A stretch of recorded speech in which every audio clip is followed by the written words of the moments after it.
for Billy Badgett and Randy Romero winning the 1989 Juvenile Fillies. Interestingly, Randy Romero just named general manager of the new Gulfstream Park.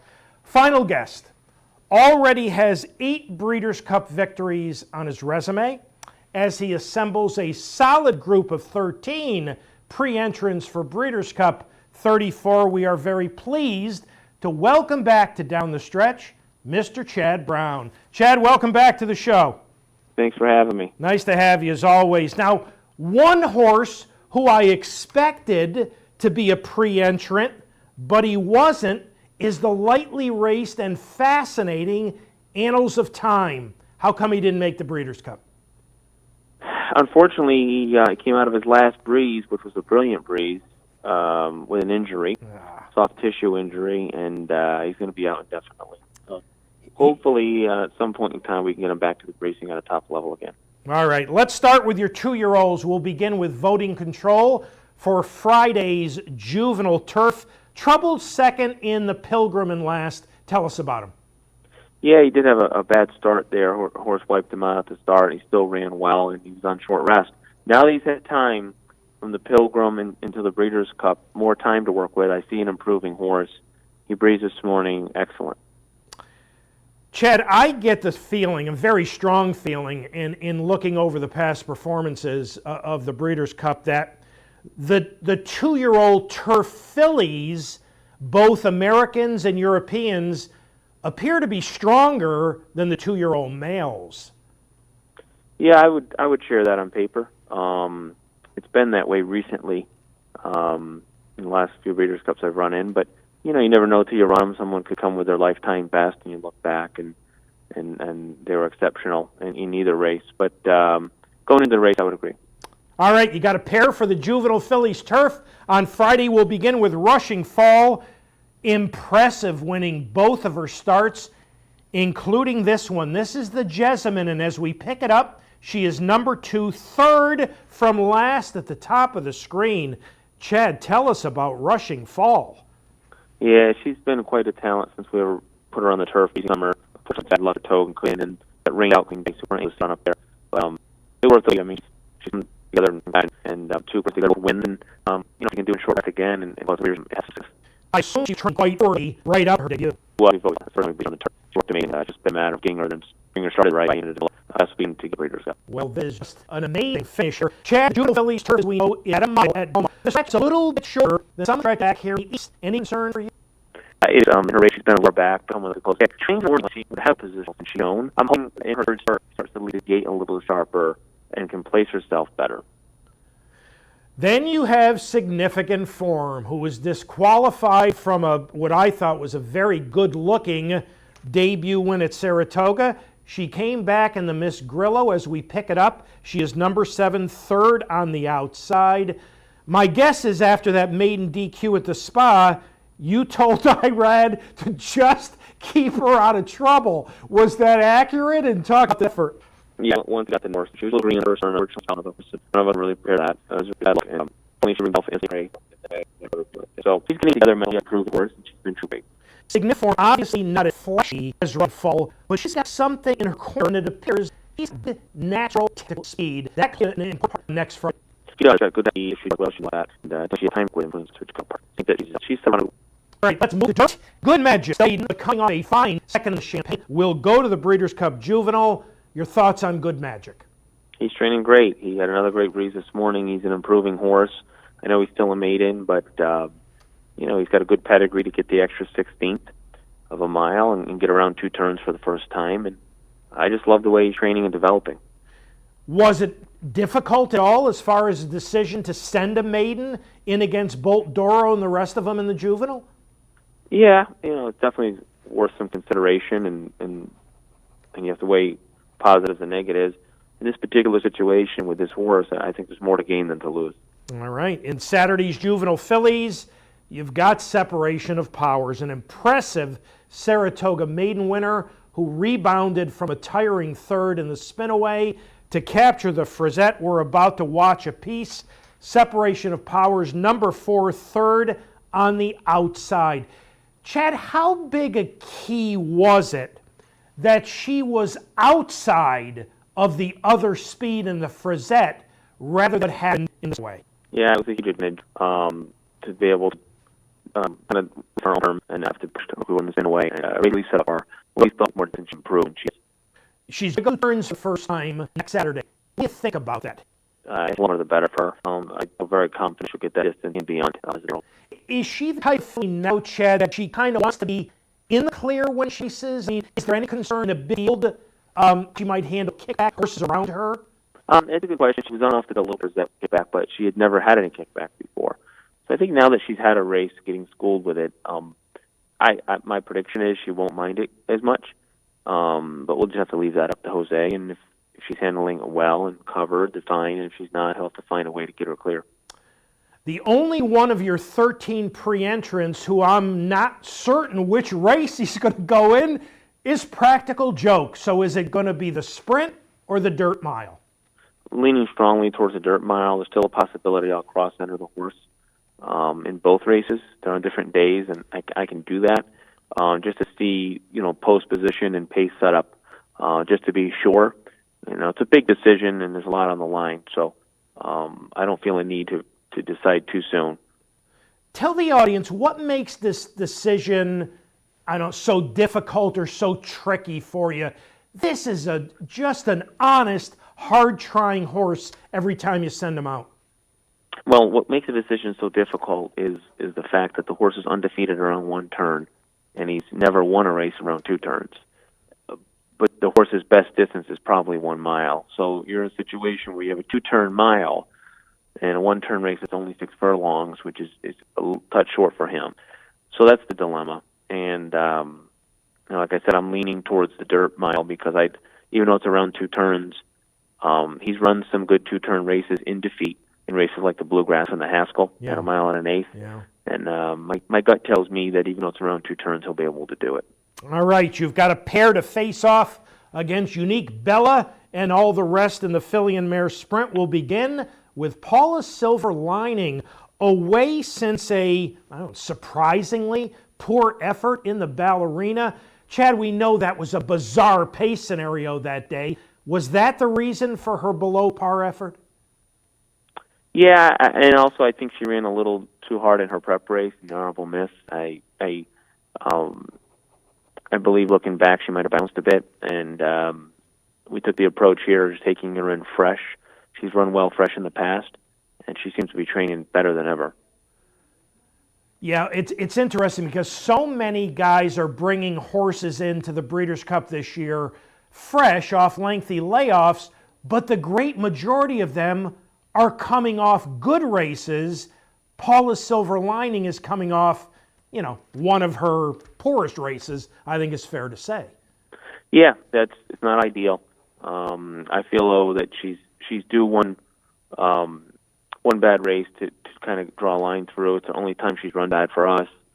She seems to be a real consistent mare over time, and like I said, she shows good form when freshened up. I expect her to give a good chance to redeem herself here.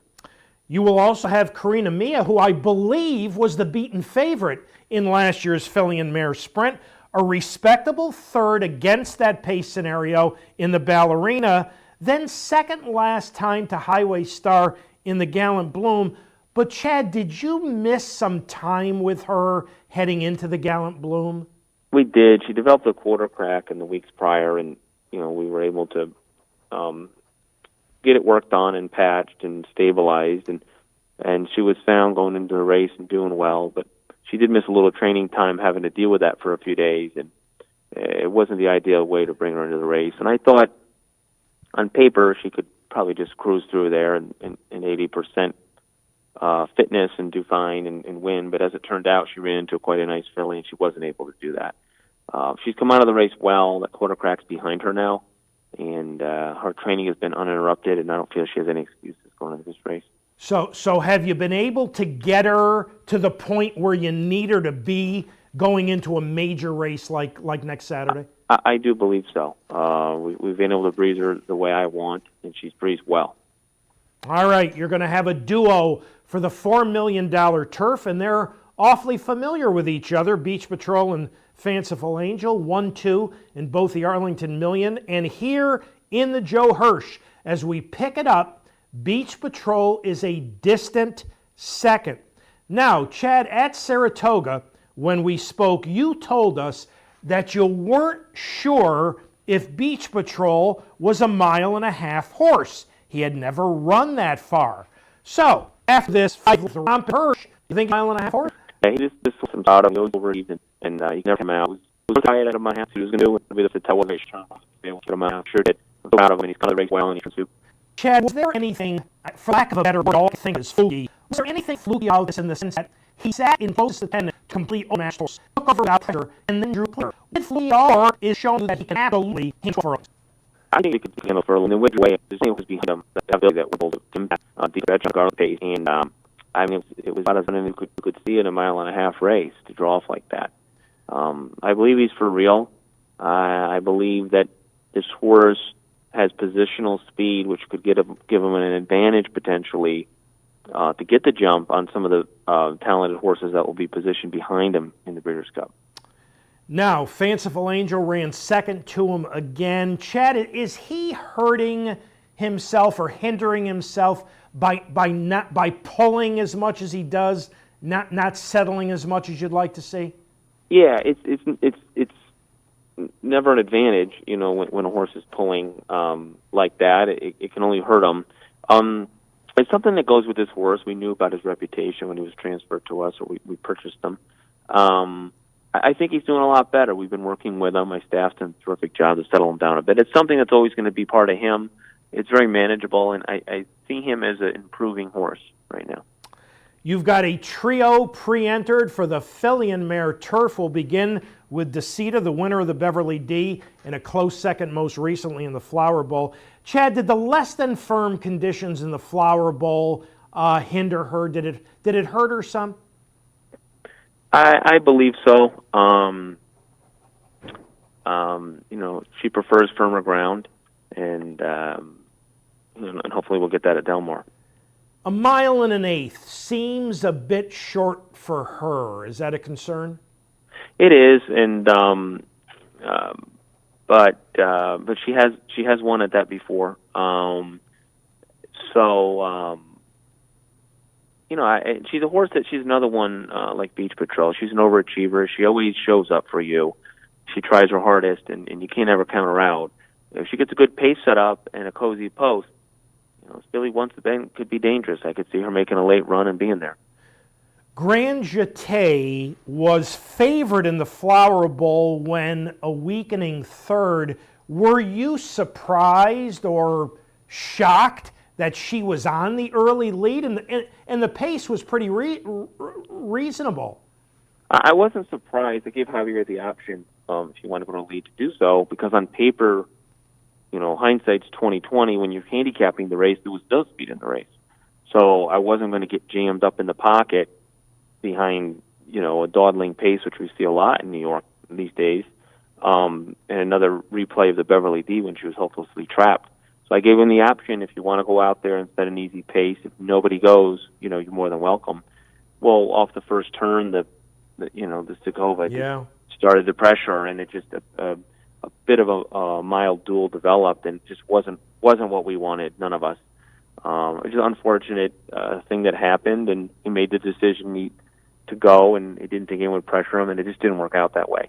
I think a cut back to 1.1 miles and bringing her off the pace again is probably the key to get the best out of her. Yeah, and she's rateable, isn't she? Absolutely, yeah. She's not a headstrong horse. She should be fine rating. Well, we saved the queen for last. Lady Eli, here she is for our audience, winning the Ballston Spa. She is number one in here. Chad, talk about the decision to run her back in the Ballston Spa, then bring her into the Breeders' Cup fresh. Why'd you choose that route? I felt the Breeders' Cup here about 1.1 miles. It was very, very doable off sharp and 1.1 miles hoping from ground to anything challenge her to come for a fit stand. The more that Flower Bowl, you know, talking about in August, you're thinking, well, in 1.25 miles, I'd put her in 1.25 miles, cut her back to my eventually gets off ground that turn. She don't want. It turns out I'm very pleased with the decision on the spot. It was close to the Flower Bowl, and it went quite a length from the end of the Flower Bowl on off dish on going on a quarter. we potentially would have made her variable to a race that way. So as it turned out, this time we got right, I believe, and winner, I'm big comfortable our decision to enter the way.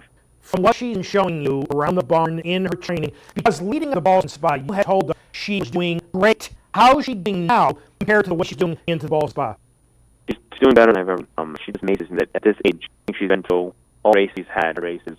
I mean, as human traveling around. That horse morning race, and I can think of the work I've seen from her rear, but that's just amazing. Horse will do that. It's just lovely. Even though Lady Eli had 1 mile and a quarter, you could be awfully pleased that's racing 9 furlongs this year because that suits her, but it might not be ideal for some of the Euros. I agree. I think a mile and 8 is a really good distance for her, and she still needs to draw a decent post and get a good trip. But the race seems like it'll set up for her. Recently, Doug O'Neill lost IRAP to laminitis, that awful, dreadful disease that Lady Eli was not only able to overcome, but return to racing at the highest level. Chad, when you see what that's done to other horses, what do you think about this saga with this unbelievable mare? You're so thankful when you hear stories like that this filly was able to overcome it, and it's just a remarkable story. It's a very rare occurrence that a horse like this was able to not only beat it but come back at the highest level.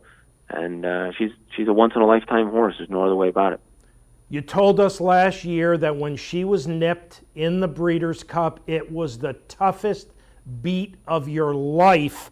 What would it mean for you and your staff to have her win the Breeders' Cup, against international competition and go out that way? Oh, it would be one of the highlights of my career, I know, and it'd be an extremely special moment, rewarding for my staff. And, the filly deserves it. I feel like, everything she's been through and what a rare racehorse she is, and winning Grade 1s 4 years in a row, despite having laminitis in the center of all that, I can't think of a more deserving horse to get an Eclipse Award. So hopefully it works out well for her on Breeders' Cup Day. When are you going to ship, and any concerns about shipping cross-country to Southern California? Ship tomorrow, and there's always concerns shipping that far. A lot of things need to go right, but we have had success when we shipped out that far. Previous Breeders' Cup at Santa Anita.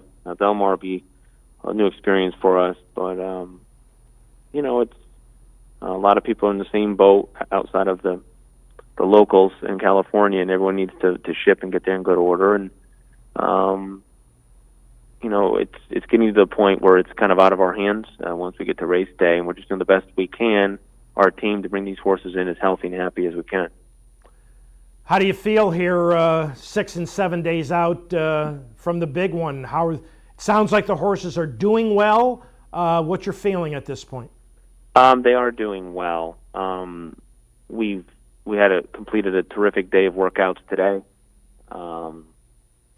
I couldn't be more pleased with how things went this morning, all the workouts. So I'm getting excited, and hopefully we have some racing luck. Well, Chad, listen, as always, we appreciate your time. Thanks so much for having joined us this morning on Down the Stretch. And, of course, we've been doing this for a while now. The first time we ever had you on the program, you were an assistant to the late, great Bobby Frankel. And what you have done, young man, in a relatively short period of time is really quite amazing. You may not be the greatest fisherman on the face of God's earth, but you have done an extraordinary job. Congratulations and all the best. And thanks again for giving us all the time. Well, thanks for having me. And I'd like to say, Mark, I've been on the show several times, and it's always a pleasure to be on the show with you. And not to make you feel too old, but I grew up watching you on Saturday mornings before I was ever in horse racing.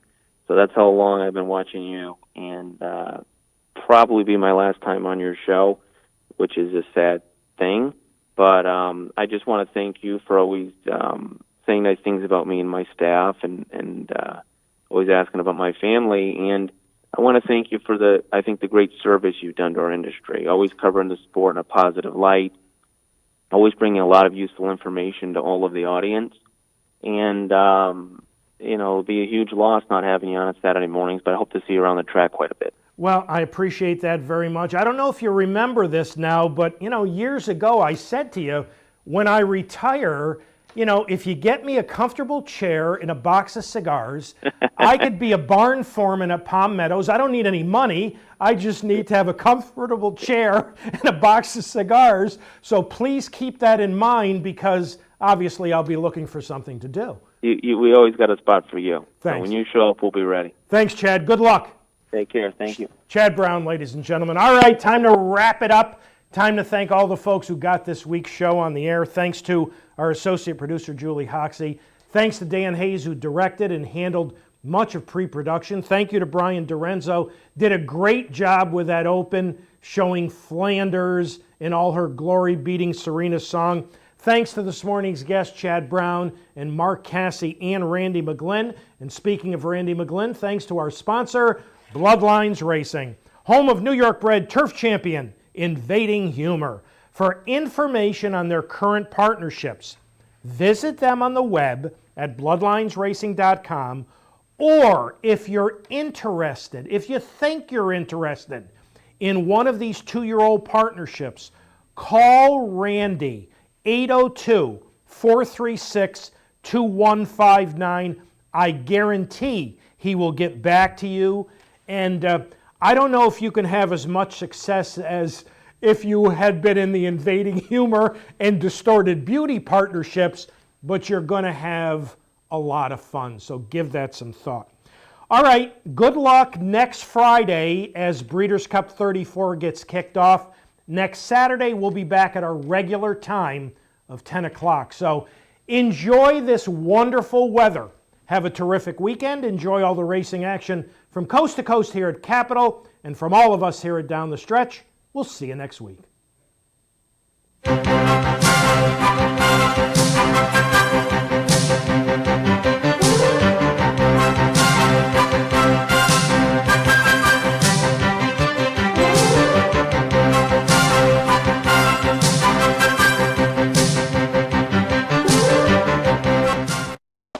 You're watching OTB TV.